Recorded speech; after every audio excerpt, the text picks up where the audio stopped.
ॐ निरञ्जनं नित्यम् अनन्तरूपं भक्तानुकम्पाधृतविग्रहं वै ईशावतारं परमेशमिड्यं तं रामकृष्णं शिरसा नमाम जननीं शारदां देवीं रामकृष्णं जगद्गुरुं पादपद्मे तयो श्रुत्वा प्रणमामि मुहुर्मुहुः नमः श्रीयतिराजाय विवेकानन्दसूरये सच्चिद्सुखस्वरूपाय स्वामिने तापहारिणे. Namaskar, Swamiji. Ha, namaskar.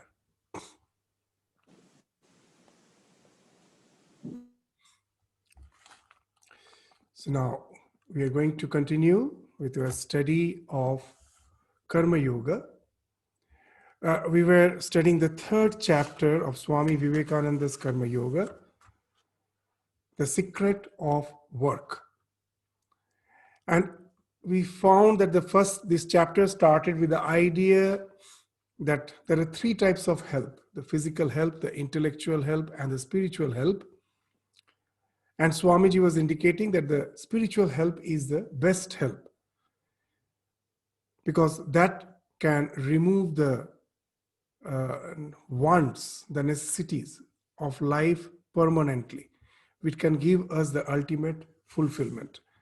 And after that, he proceeded to that the various types of work, the good, the evil, and the mixed. And in the last class, we were discussing that section. And now Swamiji gradually will enter into the section where it speaks of our habit getting converted into nature. So it's very important to groom ourselves. Sometimes we find that when the small children are making small mistakes, we have that idea. What's the idea? That, oh, when they grow up, it will be all okay. But we forget sometimes that when we are growing, all the things with which we are getting habituated, that is going to become our nature. And then it will be almost impossible to transform our nature. Suddenly, it is impossible. As we have indicated previously from that Aesop's fable story, that one fox fell in the blue dye. And the entire the animal kingdom in the forest started thinking that, yes, it's a new animal. Why not make it our king? And the fox thought that it has to be silent. If it had to maintain that position of the king, then it has to be silent, because once it howls, he will be caught out. But he couldn't resist. After a few days, the howl almost came out spontaneously, and all the fox in the forest started howling in resonance to it, and he was immediately caught. He was found out that what actually he is. So it's the story which speaks that unless we are grooming ourselves to really transform our habit, to transform our character, then as per the situation is required, suppose we are positioned as per our degrees, as per certificates in some responsible position, and we think now we will transform, that our old habits should go and we should try to behave as per the responsibilities concerned. Know it for certain, our condition will be like that fox. The howl will come out spontaneously, because that's the strength of our nature. The subconscious mind is very strong. It is compared to the conscious mind, the subconscious mind is very strong. That's why we find whatever we try consciously, it is overwhelmed by the impulses, the tendencies of the subconscious mind. Again and again, it happens in our life. It's only because we have not groomed ourselves properly. And Swami Vivekananda enters that section where in the last class we read, it's a quite long section where the gist is this, that if we go on doing things, the good things, if we are thinking good, doing good, then that becomes our nature. And once it becomes our nature, in spite of ourselves, we will be behaving in a very reformed manner. Our character will be good. Even if we are placed in a situation where there are a lot of temptations, lot of lures to behave otherwise, we will find that what has happened, my nature is not allowing me to do so. In this regard, I will just relate an incident which I still remember. In one of the alumni get together, in the alumni get together in one of our Ramakrishna Mission schools, where the alumni came, they were just relating their experience. And one of the ex-students, when he started talking, he told, well, the Ramakrishna Mission has made my life horrible. So we were just a bit taken aback why he's saying such. And then what he told was really something revealing. He told, when I am in my office, where we find that behaving in an untoward way, taking that what you say, the advantages, the rishwat, the English word is not coming in my mind, that the bribes, that immediate, that taking bribe, sometimes it is something very rampant practice. And he's saying that for me, I find it has created a tremendous turmoil.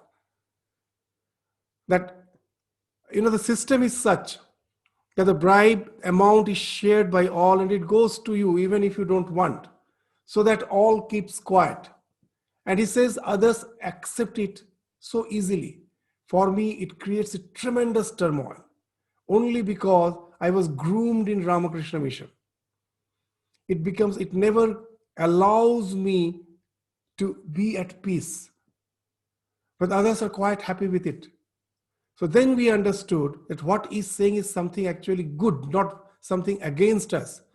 That it has imbibed certain values, which keeps your conscience always alert. You really find that you are not at ease with yourself. Even when you're forced to do something wrong, your nature has totally transformed. So that's the thing Swamiji is saying. We find, and just the opposite happens with the one who has not groomed themselves properly. However they may try, even all the situation is favorable, they behave in a way which actually speaks of their own deterioration as well as the disintegration of the entire teamwork. We will find that there are some people like that. So it speaks of the neuroplasticity, the way we wire our brain. The brain never stops growing. Sometimes we think that in old age, the brain stops growing, but the present neuroscience says the brain never stops growing. And in this context, we find the words of Ramakrishna so practical. He's saying, Jabot bachi tabot shikhi. As long as I live, so long do I learn. The learning never stops. We can grow on, we can go on just trying to change our ways of life. And that's the real learning, which we will come to the discussion. It is not the gathering of information that is real education. Education, as has been defined by Swami Vivekananda, referring to the life of Ramakrishna, he saw something in the life of Ramakrishna, which gave him that conviction that what's the real education? It's not the gathering of information. The real education is, according to Swami Vivekananda, is a nervous association of ideas. What it means? The ideas have become your reflex. It has been internalized in such a way, it has been assimilated in such a way that they have become your reflex. Your total reflex mechanism has changed. Swami Vivekananda saw it in the life of Ramakrishna, that the general tendency of the human being is to get lured by money.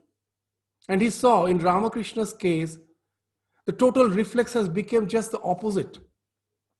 If even unknowingly he touched some coin, what to speak of coin, any metal, immediately his entire body will recoil. He used to say that I cannot touch metal. He will take food in banana leaf because he cannot touch metal. Swami Vivekananda thought it's something which cannot be true. That he says that there's a moment he touches metal, even unknowingly, his body recoils in pain. He thought, how can it be true? Is it really possible? And to test Ramakrishna, one day Swami Vivekananda, what he did, this is a very common story, most of you know, that he kept some coin below the mattress when Ramakrishna was not in his room. And he was hiding himself to see how Ramakrishna reacts when he comes and sits on the bed. After some time, when Sri Ramakrishna returned, the moment he sat on the bed, the coin was below the mattress. Of course, if we say the mattress, we have the idea, as now in Australia, it's a very thick thing. It's not so in India. You will find in a tropical climate, the mattress can be quite thin. So where, if anything is placed below the mattress, you have the chance to feel it, though you are sitting on the top of the mattress. And that's what happened. Sri Ramakrishna immediately jumped up from the bed, shouted as if in pain, screamed in pain, and called his nephew Ramlal that please come and see if anything is there beneath the mattress. And the coin was found out. And Naren came out. He was really surprised. Ramakrishna was happy that he was tested. He told, yes, that's the way you should have faith in a holy man. See him in the day, see him in the night. A holy man cannot be a part-time holy person. He has to be 24/7 holy person. He cannot say that only for some morning 6 o'clock to night 8 o'clock I am holy, and that the rest of the time I am not holy.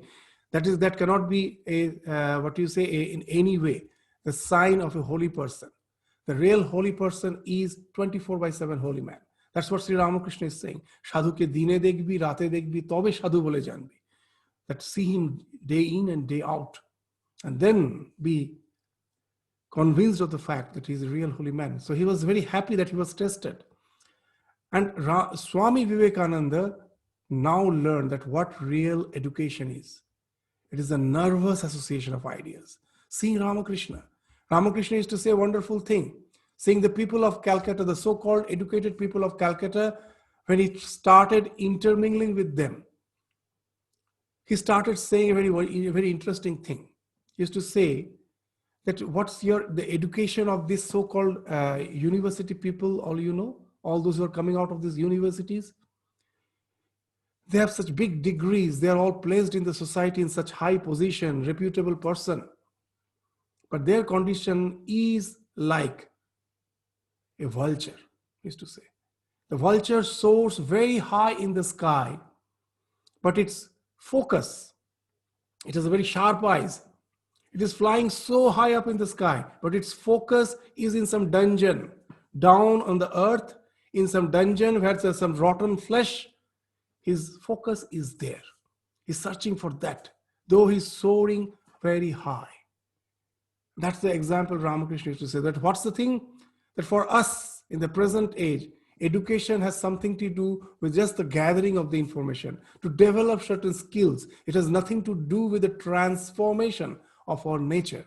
And that's why we find that all the evils in the society, in spite of all rules, regulations, of wonderful laws, of wonderful isms, there's a rampant prevalency of all the ills in the society, because the man who is going to implement those isms, the human being who is going to implement all those ideologies, he himself or herself has not refined. So that's the main problem with Swami Vivekananda. In the chapter, that we were discussing in the previous class, that all the reformation should be from bottom to top, not from top to bottom. There cannot be any reformation from top to bottom.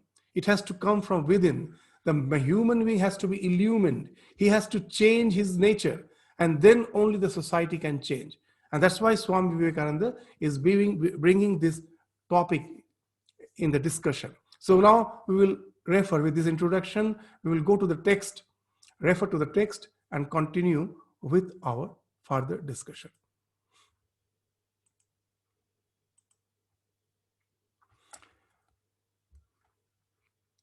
So here, as the tortoise tucks its feet and head inside the shell, and you may kill it and break it in pieces, and yet it will not come out.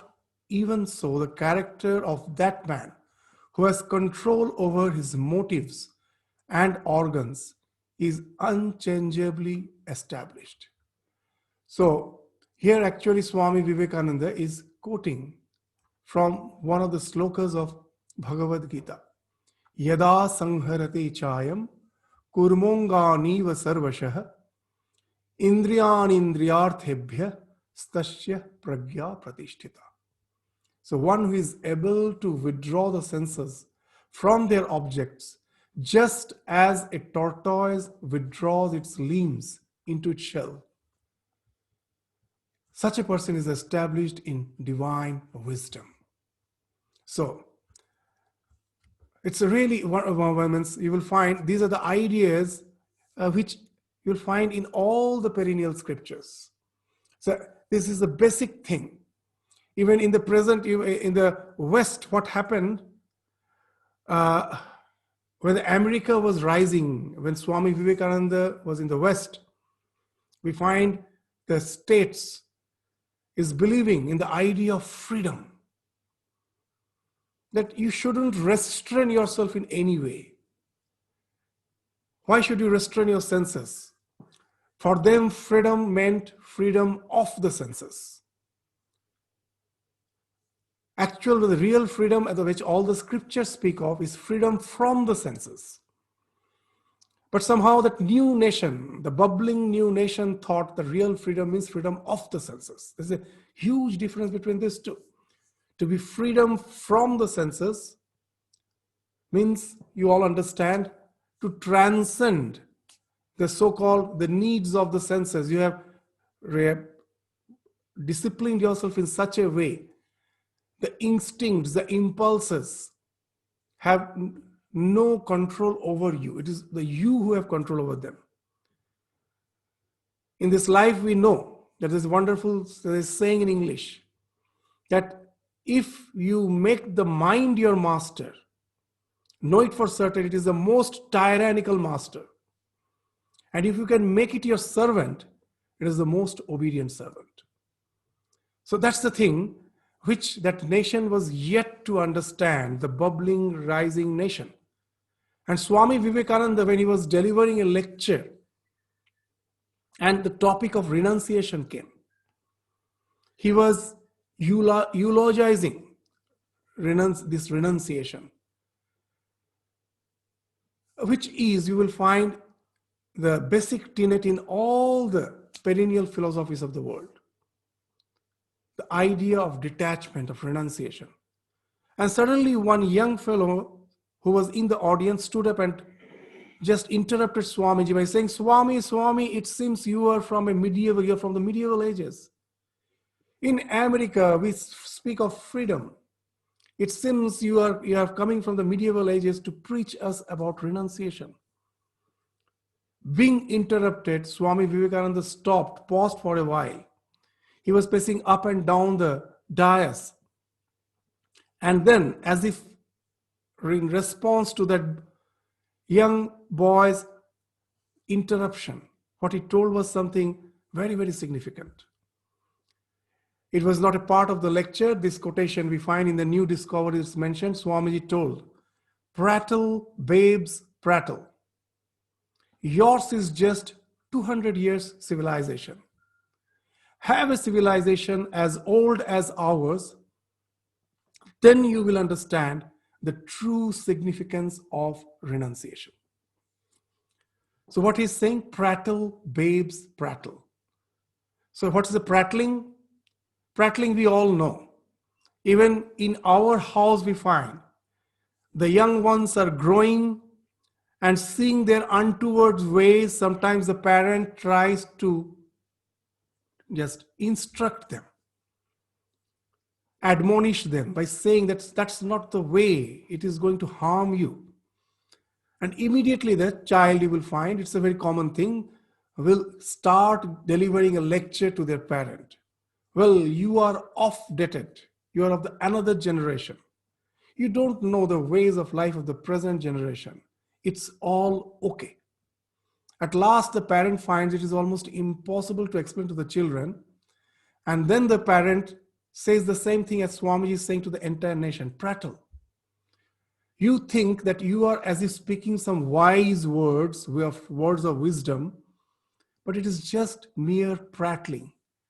All useless words babbling out from the mouth of a baby.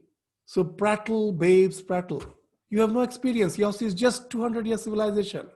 It's a young civilization. You have to yet go a long way.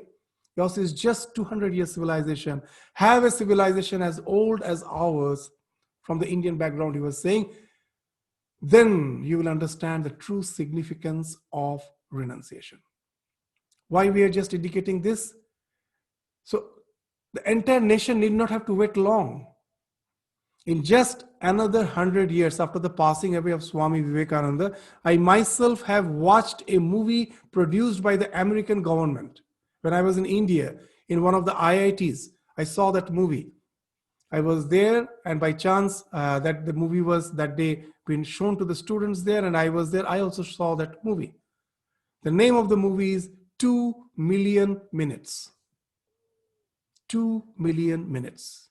So if you convert this 2 million minutes into years, you will find it will be approximately some 4 years. 2 million minutes is approximately 4 years. So this movie is actually about the 4 years in a student's life, very crucial 4 years, from the 9th standard to the 12th standard. This is the time, as per their education, they are going to choose the stream in the university. And that will decide to a great extent their future, their profession, their future, their career, everything will be decided by that. So this 4 year is very crucial. The movie is based on these 4 years. So that's why the name is given 2 million minutes. And the movie starts with an interview, with an interrogation, interview to the 3 students. One is the Indian student from the Indian background, one is the American student from the American background, and one is a Chinese student.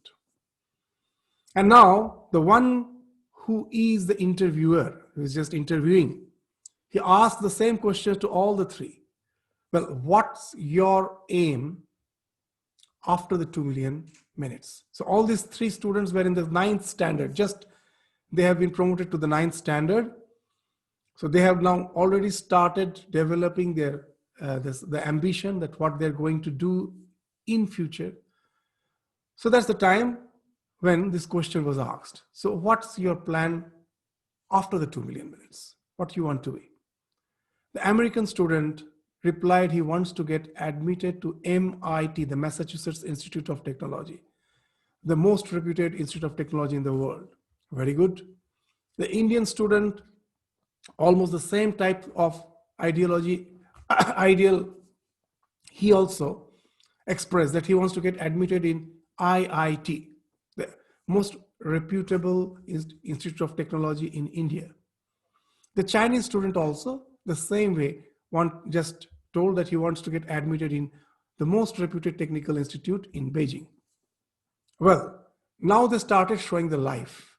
The American student goes to school, comes back to school. His education is limited only going to school.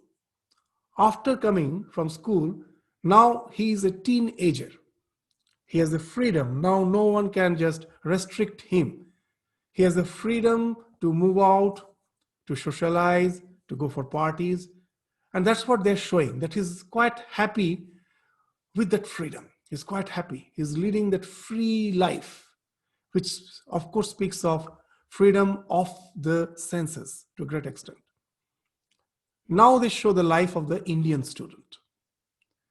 It's just the opposite.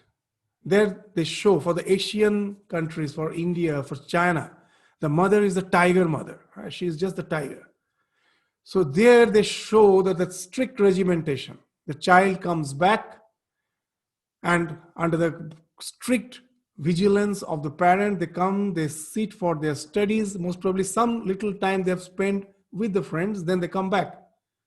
And there's strong vigilance. Not only that, the more the examination comes near, the regimentation becomes more stronger. The student is not even allowed to go to the dining table lest he wastes his time. The food comes to his table. There is study table. The Indian brand Bournvita is shown, is there on the table of the child, of the student, so that he need not have to go to the dining table and waste his time. So that's the regimentation. The Chinese student is also very similar to the Indian student. Now the next scene, 2 million minutes is over now. They ask, first they show the Indian student. Again they interview, have you reached your goal? You had the plan to get admitted to IIT. So he says, I couldn't get chance in IIT, but I got chance in a very reputed engineering college and I'm happy. So he's happy. The Chinese student also has reached the goal. He is happy. And now they show the American student at last. First, instead of asking him how he is feeling, how he is, whether he has reached his goal, they show his life. That he's quite happy. Socializing, going for party, having this dinner, this there's a lot of get-togethers. All those things they're showing that his life has not changed. He's quite happy. Now they ask, well, you are so happy, you are so bubbling. Most probably you have also reached your goal. And they told, sorry. But I am continuing my study, but in no way I have I have the chance to get even near the MIT. So now the third sin is a big question mark in the screen. Now it's the American government. They have produced this movie to create awareness among the American students. It's a wonderful movie. Now in the third sin, it is the American government who is asking now the American students, well, will you be satisfied with the way of life you're leading? Don't you see there's the Indians, the Chinese who are coming to our country to take over the CEO positions, the highest positions of all this international organizations of which we are the owners. We own all these industries, all these organizations, the Microsoft and everything. But for that, the positions has to be filled up by those from the Asian countries. Will you be satisfied with this?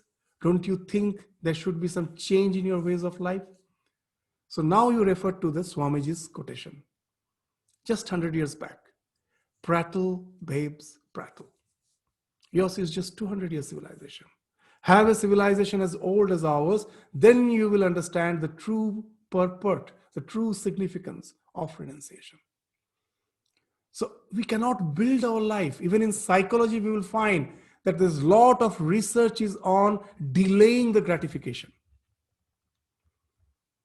The famous marshmallow experiment speaks that when the experiment was done on the children, they found, that's very interesting, the psychologist goes to a child, offers him a marshmallow or her a marshmallow, and the child is about to grab it. The psychologist says, wait, do you like marshmallow? Yes. Well, would you like to have the second one? Of course. Then you have to wait for 10 minutes. I have some work. I will come back after 10 minutes. And if you don't take the first one, it will be there in front of you. It has been kept in a plate in his front. It will be there. But if you just wait, whenever I come back and I still see that the marshmallow is still there, I give you the second one. And there is a surveillance camera to see the reaction, the way the child is behaving in the absence of that psychologist when the child is alone. And it has been found those videos are really, you will really get a look. It's something, it's real fun that the way the children are behaving. Someone girl was pulling her hair to get distracted from that. That pain will distract. That lure for the marshmallow. She was pulling her hair, and so many things they were trying to, but most of them succumbed.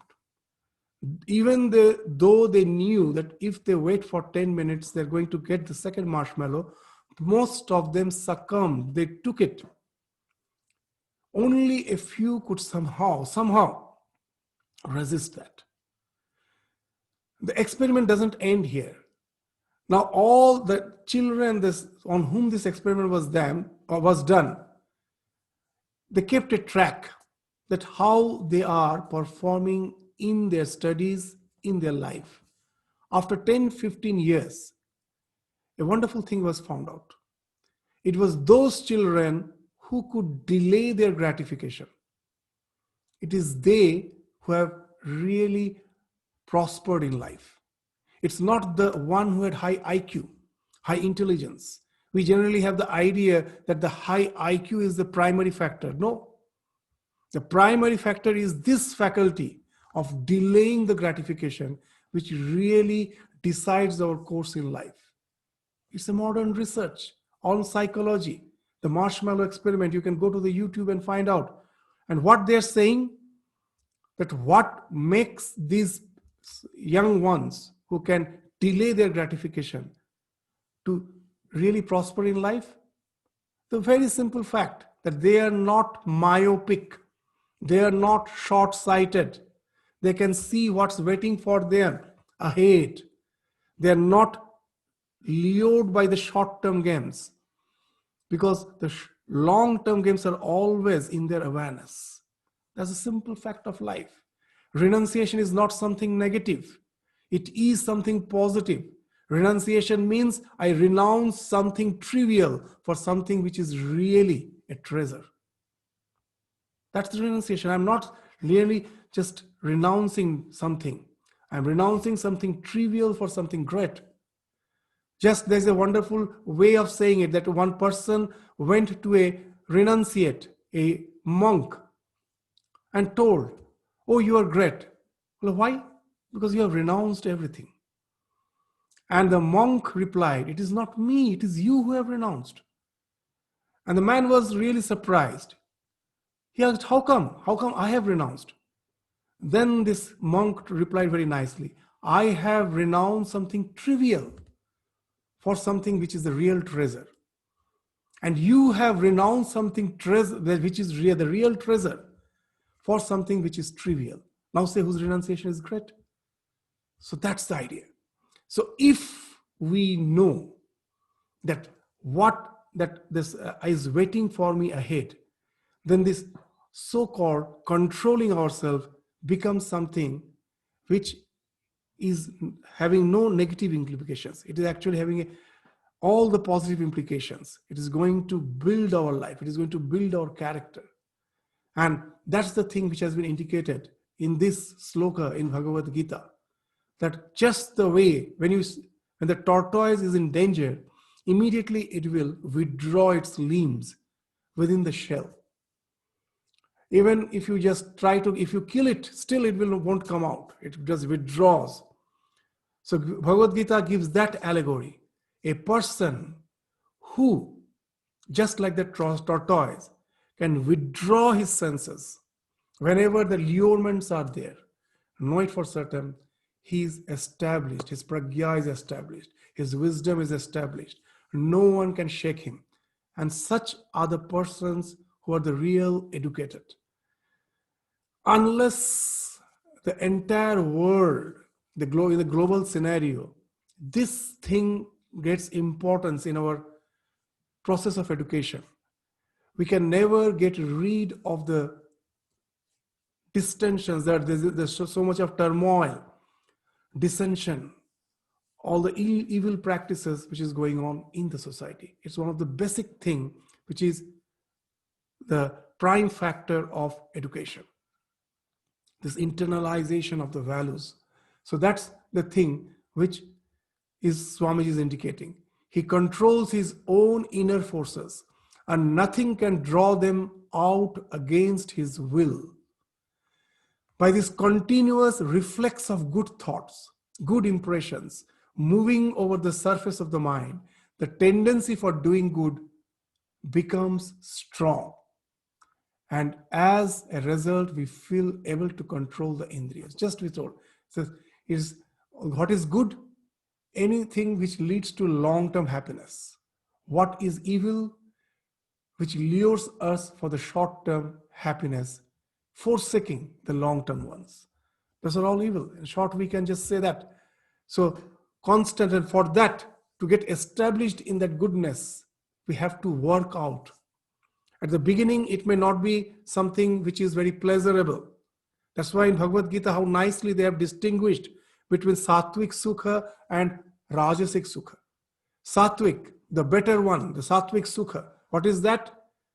Which at the beginning appears to be poison, but which ends up as nectar. Agre Vishamiva, Pariname Amritopam. That is Sattvic. And Rajasic is just the opposite. Agre Amritopam. At the beginning it appears to be like nectar, but it ends up in all sorts of evils, in all sorts of disintegration. That's what the Rajasic Sukha is. The Rajasic Sukha, which lures us in life, is just like the sugar-coated quinine tablet. The quinine is very bitter. So that's why it is encapsulated by some sugar coating. And when the children have to take the tablet, they find it very sweet. Though they're instructed, just simply swallow it, they have a tendency to suck it, go on suckling, till that bitterness comes out. And that's what the Rajasic Sukha is. It's all like that sugar-coated quinine. It gives all the sweetness at the beginning to end up in all the bitterness. So that's why we need some practice at the beginning. This is constant practice to how to control the reflex, so that this goodness becomes my reflex. It becomes a reflex at present. All the allurements is the reflex. I can change it. As a human being, we have that capacity. Only the human beings are responsible. You will find even in the scriptures it is mentioned. All other animals are just, they are fructifying. They're experiencing the effects of the actions they have most probably done as a human being. No other, the gods, the so-called gods, enjoy the results of the good deeds they have done in the human birth. The animals, most probably sometimes they were humans, they are just experiencing the evil effects of their bad karmas they have done. Only the human beings are responsible for their actions. That's what they say in the scripture. Now, what they're saying is something very interesting. If you just try to find out what the word responsible means, no animal, not even God, has the ability to respond. For them, the stimuli response is fixed. For a particular stimuli, they are bound to respond in a particular way. As a human being, we have the capacity, we have the choice how to respond.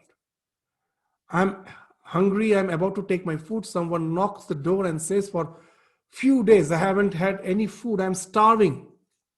As a human being, I have the capacity to forsake my meal. I can say that, okay, it is not going to harm me.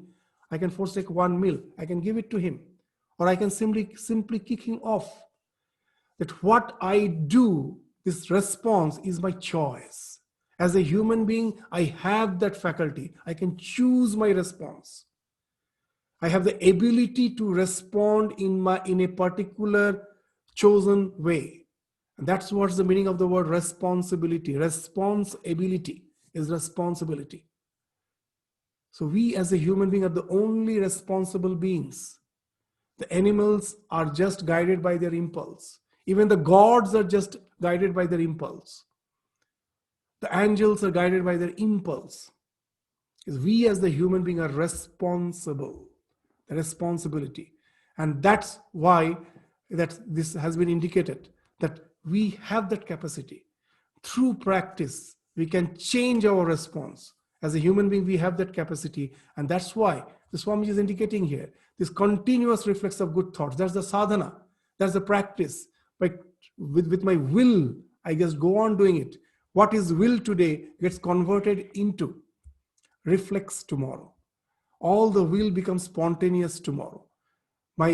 As a human being, our emotions are guided by the will. We can do that. At the beginning, the will has to take the upper hand. And in due course, the emotions, the good thoughts take the place of the will. It becomes spontaneous now. You need not have to work on it. At present, constantly we have to use our willpower. In the long run, there's no need of willpower. The goodness becomes spontaneous. As Sri Ramakrishna used to say, an adept dancer never have a false step. Never have false steps. His or her steps are always in rhythm. What he's saying, what Ramakrishna is indicating, that when you are just learning, you have to be very cautious. You have to be very alert to always see that your step is always in rhythm, because you're yet to learn, you're practicing. Your full alertness is on the music. Once you become an adept dancer, even while dancing, you can improvise. Means you have become so adept, knowing it for certain, with the full confidence you can do that.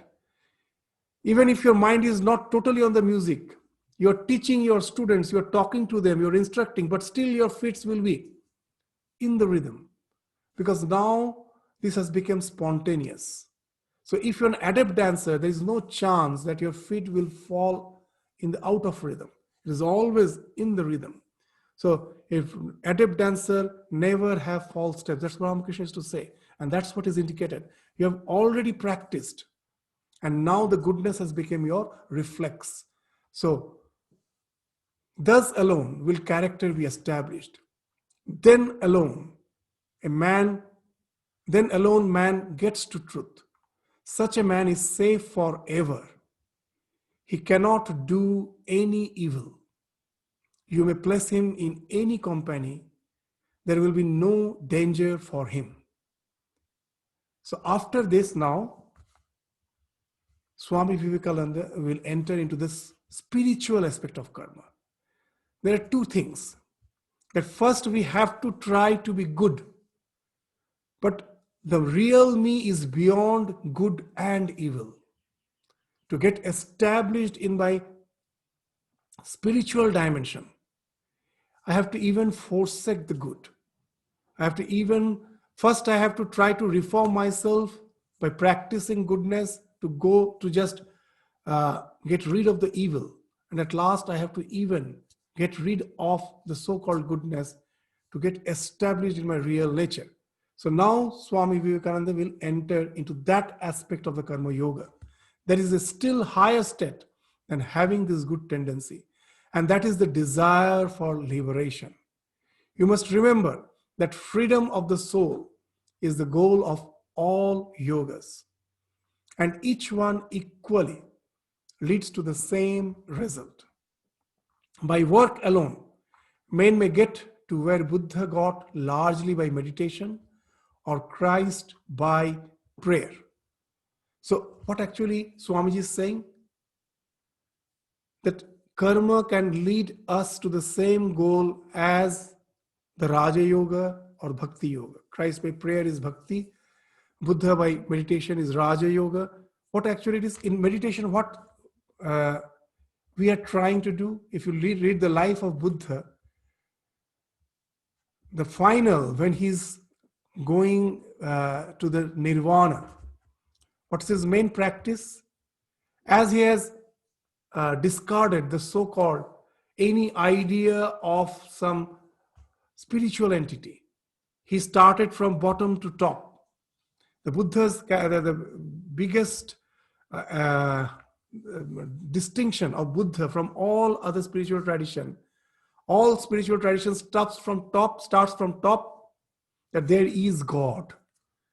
The thing which I don't realize. There is some spiritual entity. I have to just have a faith on it. I don't realize it. And that's why all the problems start. I just built up assumptions after assumptions. Buddha found that. He is unique in the spiritual history. What he did, he forgot about God. He never denied. He just never brought it into his discussion. His spiritual practice is also something which started from the bottom. What's the bottom? Let us start with the thing which we all realize. God is something which is a matter of belief. It's not a matter of a realization at present. But is there any human being who doesn't understand suffering? In the life, is there anyone who has not go through some misery, suffering? So we find Buddha is starting from there, from the bottom. He is not starting with there is God. What he is starting with? There is dukkha. There is suffering. So here you will find the big characteristic, the distinction of Buddhism from all other religions. He is down-to-earth man, the most rational person in the history of humankind. No sorts of make-believes. Start with what you feel. So there is dukkha. What is the nature of dukkha? That why the dukkha is there? Tanha, the second truth. This is our clinging to something which is always effacing. It is always eluding us. You take the most, the delicacy which you like, you taste it. After some time, you will be satiated. Next day, again, the yearning for it will come back. You will again yearn for it. It never gets satiated. In the words of Swami Vivekananda, it is ever running, never reaching, not a distant glimpse of shore. Throughout the life, we are doing that, chasing after the pleasures. We never get it. The satiation is never reached. In the scripture, they say it is like anala, like fire. The more you pour the fuel on it, the more it flares up. The word anala actually means that. In Sanskrit, alam is a pratyay, which means satiation. That when you are having the most, the delicacy which you like, the first serving, you may go for the second serving, you may go for the third. After that, even if it's the most favorite dish, you will say no. That saying no is that alam. Yes, I'm satisfied for the time being. Why fire is called analam? An is in the sense of negation, that the thing which is never satisfied. An-ala. Alam means satisfied, which never. The more you pour of these oblations, the fuel, the more it flares up. And that's our condition is. So Buddha found out there is suffering, and the cause of suffering is that our desires are never getting fulfilled. Now, as a doctor, he has diagnosed the disease, but now he has to prescribe how to come out. There's a way out. The eightfold path. There's a way out is the third thing, that he's giving the hope in the third truth. That what is that? That there is a way out of this dukkha. What is that way out? The fourth noble truth speaks of that. The Ashtamarga, the eightfold path. Where you will find it ends with mind, this eightfold path at the beginning, the six I leave out. The last two are mindfulness and right mindfulness and right meditation. So here, that mindfulness, as Buddha never took God, what was his meditation? To sit and just observe the way the mind is working and not to get identified with them. The thoughts are just something which I don't owe. Whether it is good thought or bad thought, I don't owe. I am something witnessing, I am something separate from that. It is this practice through which Buddha reached the illumination, by disidentifying from all the things that is anatma. Many that even the Buddhists sometimes confuses while trying to understand Buddha by saying that Buddha preached non-self. Because the very second lecture of Buddha is very famous, is the doctrine of non-self. Very interesting. If you really read the words of Buddha, what Buddha is saying, there is no self in the form, that is in the body. There is no self in your mental formations, no self in your emotions. If you remove that the phrase in something, if you just take there is no self, then the meaning just becomes opposite. Buddha has never denied the self. He is just saying that the self is not in the flow. Whether the self is or not, he is not speaking about it, because that's the thing you have to realize. The thing which you have not realized, I cannot explain you. If I just go on explaining the taste of mango to a person who have not tasted, I may explain him for years. It won't make any sense. And Buddha did that. He never spoke. He was silent about the ultimate reality. He only spoke of the way. So there is no self in the flow, in the psychophysical existence. That's what he was indicating. And through that, you get established in the real thing which you are, the real me, the real self, by denying the thing with which I'm identifying. So the meditation takes us from this illusory self to the real self. Christ did it by prayer. That this word, that one of the famous prayer of Christ, even when he was crucified, that Father, into thy hands I commit my spirit. This body which has been crucified, it belongs to the world. I have nothing to do with it. But the real essential me is the spirit. Very interesting. You will find that the human and the God is mixed in these characters. At first, even Christ, when he was crucified, the first he cried, "Oh God, have you forsaken me?" But it was just for a moment. The same person, in the next moment, what he's saying, "Father, into thy hands I commit my spirit." For them, the delusion is something which may come for a fraction of time. If the mind is again cleared. Now we've just see the one who was just asking that question. 3 prayers are there. Very nice. The Christ, this last 3 prayers are wonderful. The first, he's just as if doubting God. "Oh God, have you forsaken me?" The next thing he's saying now is wonderful. "Oh God, please forgive them, for they don't know what they're doing. I have realized they are yet to reach that state. What they're doing is out of ignorance. So they don't know what they're doing. Please forgive them." And the third is just pure realization. "Father, into thy hands I commit my spirit."